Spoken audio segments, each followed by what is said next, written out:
পৃথিবীর ভিতরে একটা প্রাণী আছে, মাটি ফেরে এই প্রাণীটা বের হবে কিয়ামতের আগে আগে, এবং এই প্রাণীটা মানুষের সাথে কথাবার্তা বলবে, কথা বলতে পারা প্রাণী।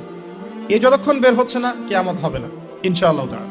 দুখান বা ধোঁয়া, এই পুরো পৃথিবীর আকাশটা একটা নির্দিষ্ট সময় পর্যন্ত ধোঁয়ায় ছেয়ে যাবে, এবং হতে পারে আল্লাহু আলাম, হতে পারে যে সূর্যের আলো পৃথিবীতে পৌঁছাবে না, এমন ধোঁয়া হতে পারে।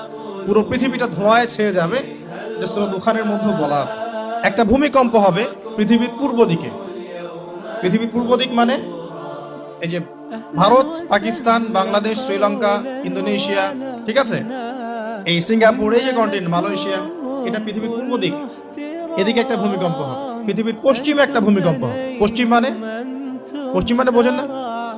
পশ্চিমা বিশ্ব না, সৌদি আরব, পশ্চিমা বিশ্ব, ব্রিটেন, ফ্রান্স, জার্মানি, তারপরে এই যে রাশিয়ান কন্টিনেন্ট, হ্যাঁ, ইউক্রেন, এদিকে আপনার আমেরিকা, এই পুরো পশ্চিমা বিশ্ব, এখানে একটা ভূমিকম্প হবে বড়। এবং এগুলো এমন হবে যেগুলোতে ভূমি মাটিতে ধসে যাবে, মাটিতে ডুবে যাবে। ভূমিকম্প না, ভূমিধস। পৃথিবীর মাঝখানে মধ্যপ্রাচ্যে একটা ভূমিকম্প হবে, যেখানে আমাদের সো কল্ড আমিরুল মুমিনিনরা থাকে।